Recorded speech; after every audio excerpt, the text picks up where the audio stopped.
Good morning dear students.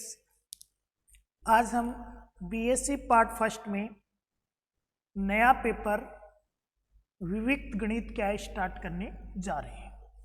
पहला paper है ये आपका। आवाज सभी को आ रही है भी बराबर? सर आ रही है सर। आ रही है आ रही है। ना? स्क्रीन दिखाई दे रही है सभी को? जी सर। यस हाँ सर। हाँ, चलो आगे देखिए। यूनिट फर्स्ट है ये, स्टार्ट करना जा रहे हैं। यूनिट फर्स्ट में पहला चैप्टर है समुच्चय एवं तथ्य। क्या है चैप्टर का नाम? समुच्चय एवं तथ्य। सबसे पहले हम समुच्चय की डेफिनेशन क्या है लिखते हैं। साथ साथ में लिखते भी जाओगे, कॉपी पेन निकाल लो, साथ साथ में लिखते जाओ, नोट्स किसी को भी नहीं मिलेंगे, अभी लिखना है। समुच्चय किसे कहेंगे? समुच्चय सुनिश्चित वस्तुओं का सुपरिभाषित संग्रह को क्या कहते हैं अपन? समुच्चय क्या है कहते हैं। सुनिश्चित वस्तुओं के सुपरिभाषित संग्रह को हम क्या कहते हैं? समुच्चय हम क्या है कहते हैं।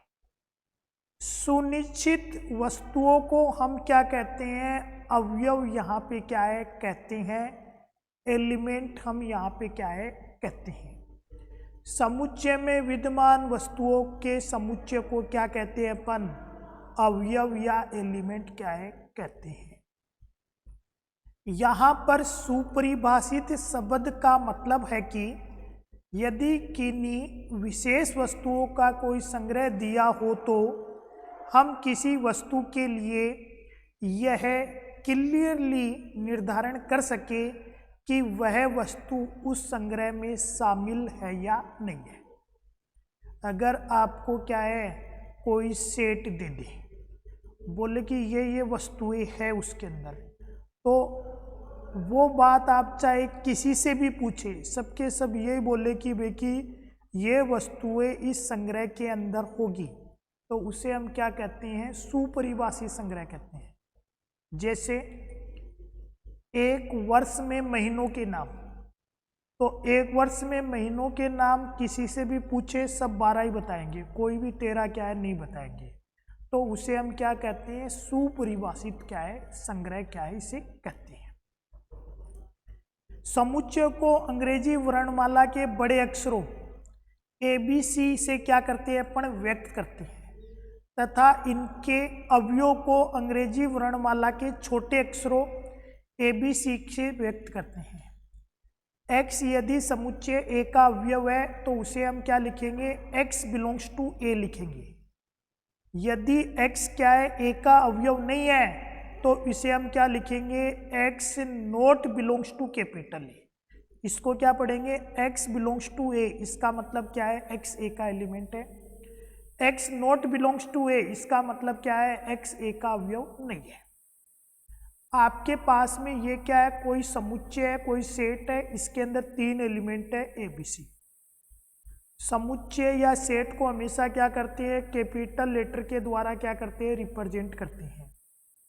जो ये मंझला ब्रैकेट है, इसके अंदर जो एलिमेंट लिखे हुए रहते हैं, अवयव लिखे हुए रहते हैं, इनको हम क्या करते हैं? स्मॉल लेटर के द्वारा रिप्रेजेंट करते हैं। इनको हमेशा क्या कहते हैं? अवयव कहते हैं या फिर एलिमेंट क्या है कहते हैं। मैंने लिखा A belongs to capital A, तो इसका मतलब है A कैपिटल A के अंदर क्या कर रहा है? बिलोंग क्या है कर रहा है। मैंने लिखा A not contain two A, इसका मतलब क्या है? A कैपिटल A के अंदर क्या है? नहीं है। यहाँ पे मैं लिख सकता हूँ E not belongs to A, इसका मतलब क्या है? E A के अंदर नहीं है। देखो E A के अंदर है क्या? नहीं है, तो क्या लिखेंगे? E does not belongs to A। ठीक है ना? तो यहाँ तक फटाफट लिख लो भाई, समझ समझ के लिखनी है बातों को। समुच्चय की डेफिनेशन, और समुच्चय को क्या करते हैं? कैपिटल A के द्वारा रिप्रेजेंट करते हैं। समुच्चय के अंदर जो एलिमेंट लिखते हैं उसको स्मॉल a के द्वारा रिप्रेजेंट करते हैं, और ये बिलोंग्स टू वाला मामला क्या है आप लिख लीजिए फटाफट, स्पीड से लिखो भी सभी।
लिख रहे हो ना इसको? Yes sir. ठीक है, आगे देखिए समुच्चय का निरूपण। समुच्चय को हम दो तरीके से क्या करते हैं रिप्रेजेंट, हम क्या है करते हैं। समुच्चय को कितने तरीके से रिप्रेजेंट करेंगे अपन? दो तरीके से रिप्रेजेंट हम क्या है करते हैं। पहला रूप होता है सारणीबद्ध रूप, दूसरा क्या होता है नियम रूप। पहला रूप कौन सा होता है?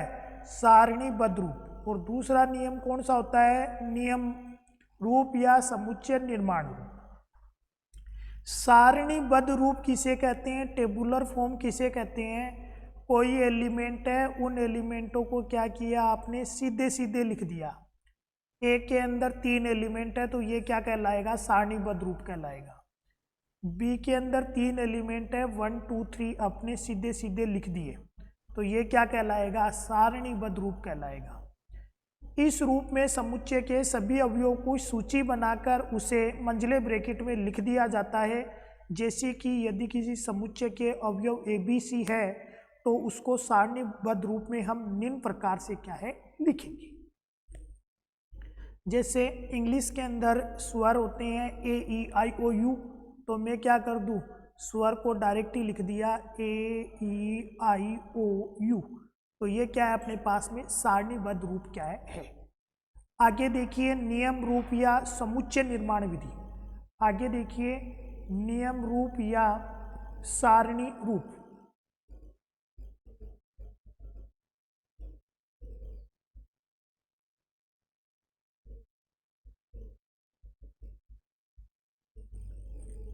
स्क्रीन सभी को दिखाई दे रही है ना अभी?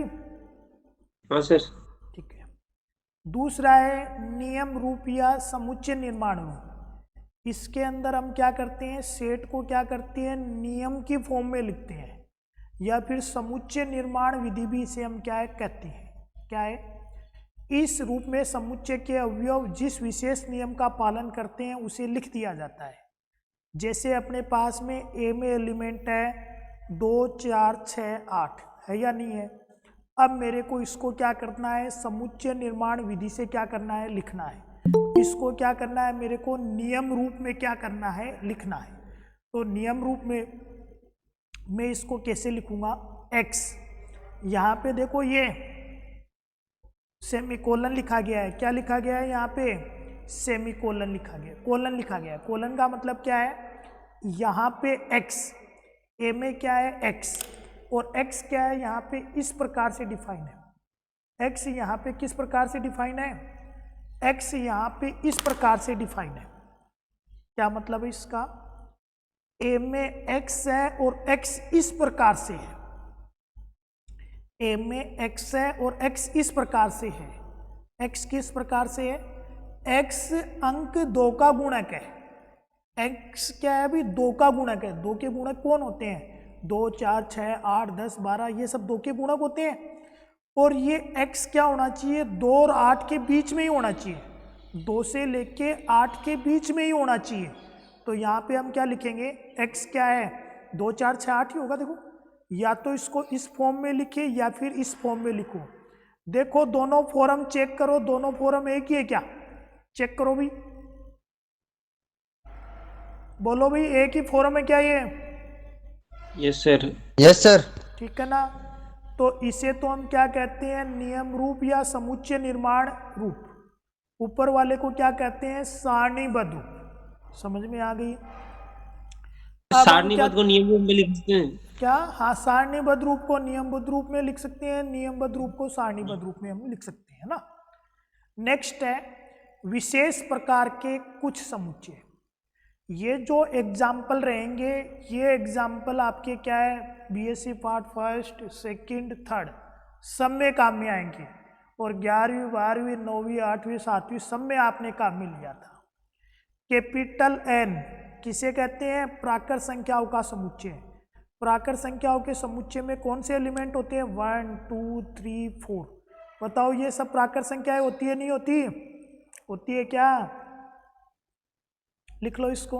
Yes sir. जेड इंटीजर पूर्णांक, पूर्णांक किसे कहते हैं, जेड को, है ना। और जेड में एलिमेंट कौन से होते हैं, -3 -2 -1 0 1 2 3। ये सारे के सारे क्या है, इंटीजर है। रियल नंबर वास्तविक संख्याओं का समुच्चय हमेशा किसके द्वारा रिप्रेजेंट करेंगे, कैपिटल आर के द्वारा। कैपिटल आर के अंदर कौन से एलिमेंट होंगे, अपरिमेय संख्या भी, परिमेय संख्या भी, 1/7 परिमेय संख्या है, अपरिमेय संख्या है, दशमलव संख्या भी, ठीक है ना, शांत और अशांत संख्या है भी, और क्या है, प्राकृत संख्या है भी, पूर्ण संख्या है भी। जितनी भी संख्याएं पड़ी है वो सारी क्या है, वास्तविक संख्याओं में क्या है, आएगी। ठीक है, पॉजिटिव नेगेटिव सब। आर प्लस के अंदर क्या होगी, धनात्मक वास्तविक संख्याओं का क्या है, समुच्चय क्या है, होगा। कौन, आर प्लस के अंदर क्या होगी, पॉजिटिव रियल नंबर ही क्या है, होंगे। आर माइनस में क्या होंगे, नेगेटिव रियल नंबर ही होंगे, नेगेटिव वास्तविक संख्याएं क्या है, होगी। क्यू क्या है, परिमेय संख्याओं का समुच्चय। परिमेय संख्याओं की डेफिनेशन क्या है, ऐसा सेट जिसके अंदर p/q के रूप में लिखा जा सके। यहाँ पर p और q बिलोंग्स टू क्या है, इंटीजर है, एंड q क्या है, नॉट इक्वल क्या होना चाहिए, 0 होना चाहिए। तो उसे हम क्या कहते हैं, परिमेय संख्याएं क्या है, कहते हैं। क्या बताओ, 22/7 परिमेय संख्या है क्या? Yes sir. क्योंकि p और q क्या है, इंटीजर है, और q जो नीचे 7 है वो क्या है, नॉट इक्वल 0 है ना। क्या 5 परिमेय संख्या है क्या? No sir. नहीं है सर। क्यों? सर आप फोन में 1 लगा देंगे। हाँ, पौन में 1 कर दो, 5/1 कर दो, तो 5/1 क्या हो जाएगी, परिमेय संख्या क्या है, हो जाएगी 5/1। दोनों क्या है, पूर्णांक है, और q क्या है, नॉट इक्वल 0 है। 0 परिमेय संख्या है क्या? No sir. 0 नहीं है। बताओ भाई, 0 परिमेय संख्या है या नहीं है?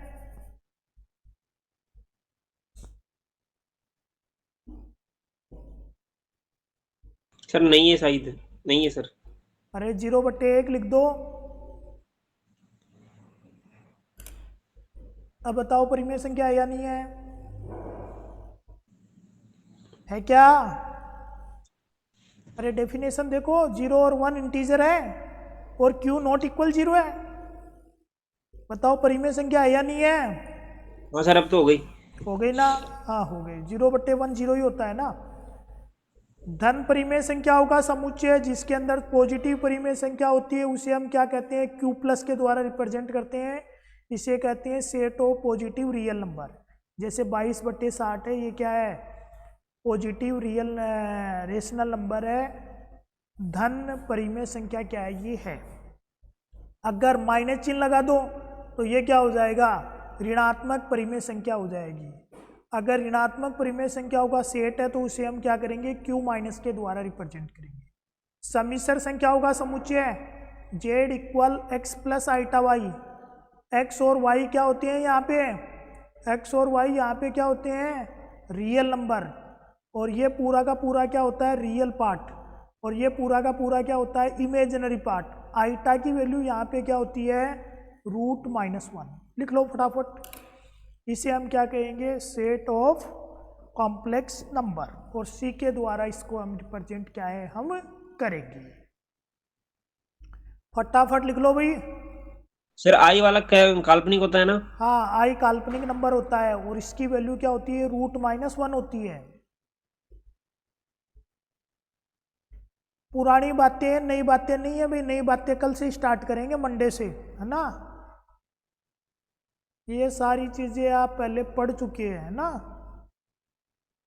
Yes sir. 100 की स्पीड से लिखते जाओ फटाफट, है ना, धीरे धीरे मत लिखना।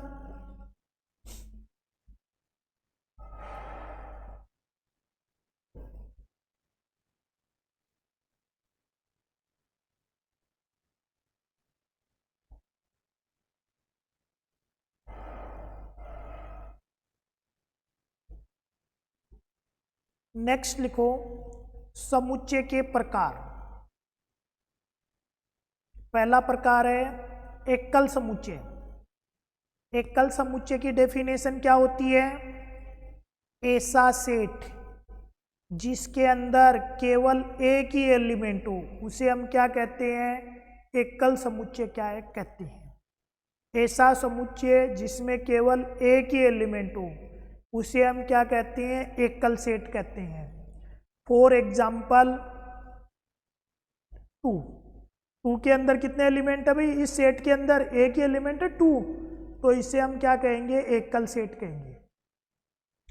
इसके अंदर कितने एलिमेंट है 1, तो इसे हम क्या कहेंगे, एकल सेट क्या है कहेंगे।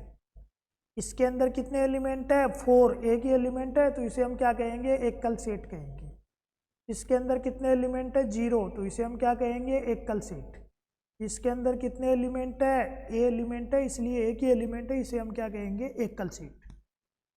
एग्जाम्पल देखिए, x इस प्रकार से है कि x क्या है, सम अभाज्य संख्या है। अभाज्य संख्या की डेफिनेशन कौन बताएगा, किसे कहते हैं अभाज्य संख्या, किसे कहते हैं अभाज्य संख्या, बताओ। सर जो खुद की टेबल में आए। एग्जाम्पल, सर 1, 3, 5, एक 7। अभाज्य संख्या नहीं होती, नहीं एक सर, से 3, बड़ी। 5, 7। डेफिनेशन में सबसे पहले क्या लिखना है, अभाज्य संख्या में एक से बड़ी ऐसी संख्या जो या तो एक से डिवाइड हो या फिर खुद से डिवाइड हो, बाकी किसी से डिवाइड नहीं हो, उसे हम क्या कहते हैं, अभाज्य संख्या। फॉर एग्जाम्पल, एक से बड़ी तो 2 क्या होता है, या तो 1 से डिवाइड या 2 से डिवाइड, और किसी से नहीं होता। 3 1 से डिवाइड होता है या 3 से, और बाकी किसी से नहीं होता। 5 1 और 5 से डिवाइड होता है और किसी से नहीं होता। 7 11 13 या तो 1 से डिवाइड होगा या 13 से, तो ये सब क्या है, अभाज्य संख्या। अभाज्य संख्या का सेट क्या हुआ अभी, 2 3 5 7 11, ये सब क्या है, अभाज्य संख्या। अब इनमें बताओ सम अभाज्य संख्या कौन सी है। अरे सर 2, 4, 2 ही होगी केवल, और कोई सी भी ऐसी संख्या नहीं होगी जो सम होगी। अरे 4 है परंतु अभाज्य नहीं है। तो ए के अंदर बताओ कौन सा एलिमेंट आया, केवल 2 ही आया, इसलिए ये क्या हो गया, एकल सेट का एग्जाम्पल क्या है, हो गया। x² = 1, बी के अंदर क्या होता है, x होता है, और x कहाँ से लिया जाता है, इस समीकरण से लिया जाता है, और इस समीकरण में x कैसा होना चाहिए, पॉजिटिव पूर्णांक ही होना चाहिए, धनात्मक पूर्णांक ही होना चाहिए। तो x² = 1 को सोल्व करो, तो x की वैल्यू क्या आएगी, +-1 आएगी। ये बोल रहा है x कैसा होना चाहिए, पॉजिटिव ही होना चाहिए, तो x की वैल्यू क्या आ गई, 1 आ गई। ये बोल रहा है पॉजिटिव ही लेना है, नेगेटिव अपने को नहीं लेना है। तो यहाँ पर इस b के अंदर कितने एलिमेंट आ गए, केवल 1 ही। ये बोलता कि ये लाइन नहीं लिखी हुई होती तो बताओ b के अंदर कितने एलिमेंट होते, 2 एलिमेंट होते, एक तो 1 और एक -1। ये लाइन लिखने के कारण b में कितने एलिमेंट है, केवल एक ही एलिमेंट है, वो कौन है? 1। बी की बात समझ में आ गई क्या? Yes sir. ठीक है। सी देखिए, सी में एक्स इस प्रकार से है, एक्स धनात्मक पूर्णांक है और वो धनात्मक पूर्णांक क्या है? 3 और 5 के बीच में होना चाहिए। 3 और 5 के बीच में धनात्मक पूर्णांक कौन है? 4 है या नहीं है? अरे 4.5 नहीं हो सकता क्या? Yes sir. हो सकता है क्या 4.5 भी? नहीं सर। अरे फिर तो 2 एलिमेंट हो गए, 4 और 4.5। 4.5 हो सकता है क्या? नहीं हो सकता सर। नहीं हो सकता, क्यों?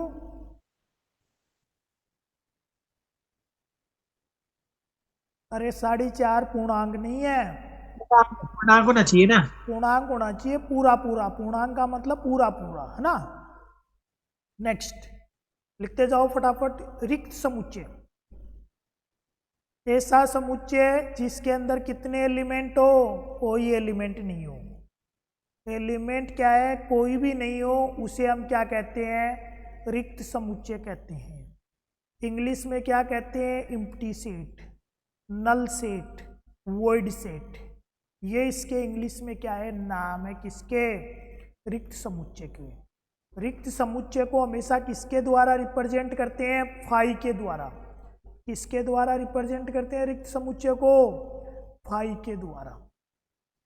या फिर क्या करो आप, मंझला ब्रैकेट लिख दो और उसके अंदर कुछ भी नहीं लिखो, तो हम उसे क्या कहेंगे? रिक्त समुच्चय हम उसे क्या है? हम कहेंगे। पहला एग्जाम्पल देखिए, समुच्चय ए के अंदर क्या है? एक्स है। एक्स किस प्रकार से है? एक्स विषम प्राकृत संख्या है जो एक से छोटी है।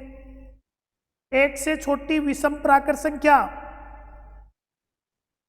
अरे होती है क्या एक से छोटी प्राकृत संख्या? सबसे छोटी प्राकृत संख्या एक होती है, एक से छोटी होती है क्या? नहीं होती। तो इस नहीं सेट सर। ए को क्या लिखेंगे अपन? या तो फाई, या फिर क्या करेंगे? इस तरीके से लिख देंगे। बी के अंदर देखिए, एक्स इस प्रकार से है, एक्स ऋणात्मक पूर्णांक है और वो क्या है? -3 और -4 के बीच में है। -3 और -4 के बीच में पूर्णांक होता है क्या? नहीं सर। नहीं नहीं होता। सर। तो इसको हम क्या लिखेंगे? फाई, या फिर क्या करेंगे? मंझले ब्रैकेट के द्वारा इसको क्या करेंगे? लिख देंगे। समुच्चय ए और बी में नियमों के अनुसार कोई भी विषम प्राकृत संख्या विद्यमान नहीं है। नहीं है ना। जो एक से छोटी हो तथा -3 और -4 का कोई ऋणात्मक पूर्णांक नहीं है, अर्थात समुच्चय ए तथा बी में कोई भी अवयव नहीं है, इसलिए इसे हम क्या कहते हैं? रिक्त समुच्चय इसे हम क्या है? कहते हैं। किसे कहेंगे रिक्त समुच्चय?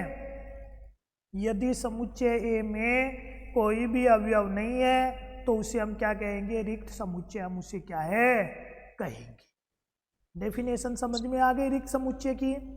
रिक्त समुच्चय को हम फाई के द्वारा क्या करते हैं? रिप्रेजेंट करते हैं। या फिर मंझला ब्रैकेट लिख दो और क्या करो? अंदर कुछ भी नहीं लिखो, तो उसे हम क्या कहेंगे? रिक्त समुच्चय हम क्या है? कहेंगे। नोट, अगर आपने मंझला ब्रैकेट लिखा और उसके अंदर क्या किया? 0 लिख दिया, तो इसके अंदर बताओ 0 एक एलिमेंट हो गया या नहीं हो गया? हो गया ना। तो ये क्या यस है? सर। रिक्त समुच्चय क्या है? नहीं है। मंझला ब्रैकेट है, मंझले ब्रैकेट के अंदर आपने क्या कर दिया? फाई लिख दिया। मंझले ब्रैकेट के अंदर आपने क्या कर दिया? फाई लिख दिया। तो ये क्या है? रिक्त समुच्चय क्या है? नहीं है। क्यों? फाई इसके अंदर एक एलिमेंट है, इसलिए इसे हम क्या कहेंगे? ये क्या है? रिक्त समुच्चय क्या है? नहीं है। फटाफट लिख लो भाई रिक्त समुच्चय के बारे में। हाँ सर फाई को तो वैसे भी कुछ नहीं मानते ना अपन। हाँ, फाई को कुछ नहीं मानते, लेकिन फाई क्या है? इसके अंदर लिखा हुआ है ना। अकेला लिखना है फाई को, तब वो रिक्त होगा। अगर फाई को मंझले ब्रैकेट के अंदर लिख दिया तो इसके अंदर फाई एक एलिमेंट क्या है? हो गया। ठीक है ना। और सर फाई ये भी जो अपने आप एक्स में एक एलिमेंट होता है। Okay sir. सर ये एक्स एक्स के बीच में अपन अनुपात क्यों लगाते हैं? क्या? सर ये एक्स एक्स के बीच में अनुपात क्यों लगाते हैं? एक्स एक्स के बीच में ये अनुपात नहीं, इसे कोलन कहते हैं। कोलन का मतलब क्या होता है, एक्स यहाँ पे इस प्रकार से है, इसका ओके मतलब सर। क्या होता है, क्या पढ़ेंगे इसको, ये मैथमेटिक लैंग्वेज है, ताकि, या फिर इसे हम क्या कहते हैं, एक्स यहाँ पे इस प्रकार से है, या फिर इसे क्या कहते हैं, सच डेट, ठीक है ना। या फिर ओके कहीं सर। कहीं पर क्या इसको सीधी लाइन भी खींच सकता है, ठीक है ना। Okay sir. लैंग्वेज है ये ना। नेक्स्ट, परिमित समुच्चय। नाम से ही पता चल रहा है अवयवों की संख्या कितनी होनी चाहिए, परिमित होनी चाहिए, तो उसे हम क्या कहते हैं, परिमित समुच्चय क्या है कहते हैं। ऐसा समुच्चय जिसमें विद्यमान अवयवों की संख्या क्या है, परिमित हो, तो उसे हम क्या कहेंगे, परिमित समुच्चय क्या है कहेंगे। ए इक्वल अपने पास में एक्स, एक्स यहाँ पे इस प्रकार से है कि एक्स क्या है, 10 और 10 से क्या है छोटा है। एक्स क्या है, 10 और 10 से क्या है छोटा है। और एक्स क्या होना चाहिए, नेचुरल नंबर भी होना चाहिए। तो ऐसा नेचुरल नंबर लो जो 10 और 10 से क्या हो, छोटा हो। तो ऐसे नेचुरल नंबर क्या होंगे, 1 से लेके 10 तक। तो ए में बताओ कितने एलिमेंट है, 10 एलिमेंट है। फाइनाइट एलिमेंट है या नहीं है, परिमित है या नहीं है, तो इसे हम क्या कहेंगे, ए को परिमित समुच्चय हम इसे क्या है कहेंगे। अपरिमित समुच्चय किसे कहेंगे, ऐसा समुच्चय जिसमें विद्यमान अवयवों की संख्या क्या है, अपरिमित है, अनंत है, तो उसे हम क्या कहेंगे, अपरिमित समुच्चय हम उसे क्या है कहेंगे। फॉर एग्जाम्पल ए में क्या है, एक्स है। एक्स यहाँ पे क्या है, इस प्रकार से है कि x क्या है, 10 और 10 से क्या है बड़ा है। और x क्या होना चाहिए, नेचुरल नंबर भी होना चाहिए। 10 और 10 से बड़ा नेचुरल नंबर, 10, 11, 12 चलता रहेगा आगे तक। कितने एलिमेंट हुए इसके अंदर, इनफाइनाइट एलिमेंट। तो ये क्या कहलाएगा आपके पास में, इनफाइनाइट सेट क्या है ये कहलाएगा। फटाफट लिख लो भाई इसकी डेफिनेशन भी, स्पीड से लिखो भी। नोट, रिक्त समुच्चय हमेशा क्या होता है, परिमित समुच्चय क्या है होता है। रिक्त समुच्चय मतलब कोई भी एलिमेंट नहीं है, कोई भी एलिमेंट नहीं है तो वो भी क्या है अपने पास में परिमित समुच्चय क्या है होता है। सर साल में 365 दिन भी हो सकते हैं और 366, तो सर क्या, उसको कौन सा मान लेंगे? सर एक साल में 365 दिन भी हो सकते हैं और 366 भी, हाँ हाँ, तो फिर वो परिमित हुआ या अपरिमित? परिमित हुआ, 365 परिमित ही है, 366 हुआ तो भी परिमित है। पर सर उसके दो वो हो गए ना, मतलब 2 हो गए तो उसके लिए हम ये लिखेंगे कि लीप ईयर। अगर 366 वाला मामला लिखेंगे ना तो उसके साथ में हम क्या लीप ईयर लिखेंगे। अगर आपने केवल वर्ष ही लिखा है तो 365 दिन ही माने जाएंगे। अगर आपको 366 वाला काउंट करना है तो लिखेंगे एक वर्ष में क्या लिखेंगे, लीप ईयर, है ना। Okay sir. समान समुच्चय लिखो डेफिनेशन फटाफट समान समुच्चय की।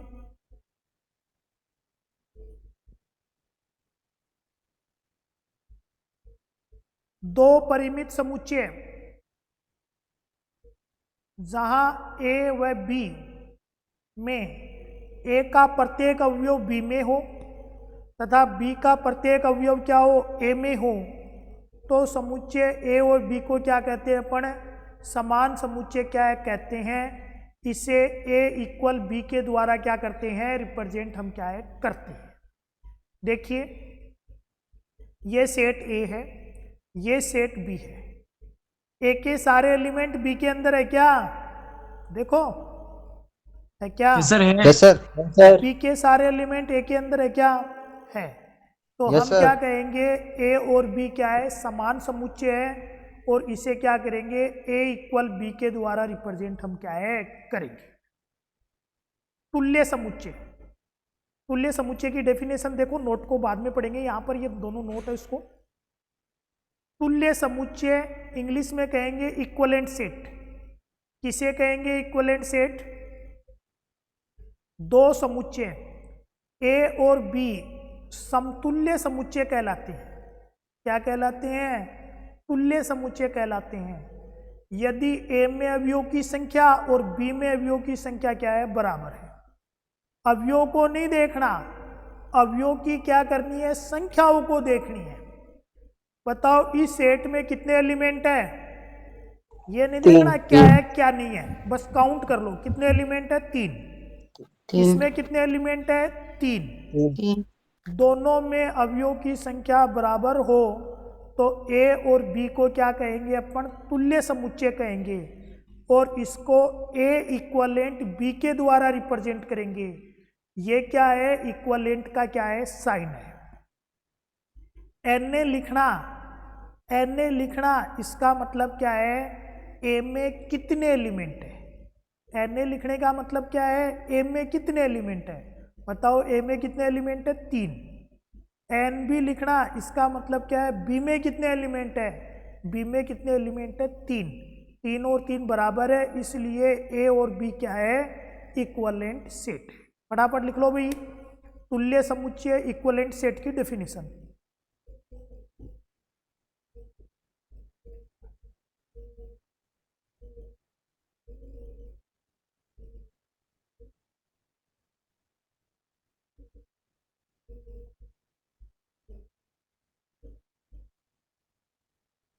अब है परिमित समुच्चय की कोटि, order of a finite set. क्या है? परिमित समुच्चय की कोटि, order of a finite set.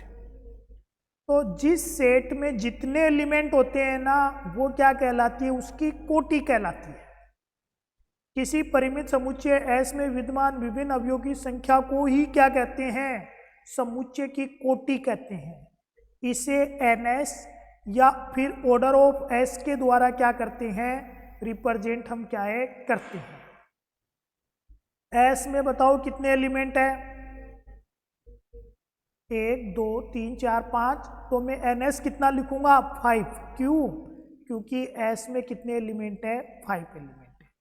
या फिर मैं इसको क्या लिख सकता हूं? मैं इसको लिख सकता हूं मैं ओ एस इक्वल कितना है? 5। इसका मतलब क्या है? एस का ऑर्डर कितना है? 5 है। रिक्त समुच्चय की कोटि क्या होती है? 0 होती है।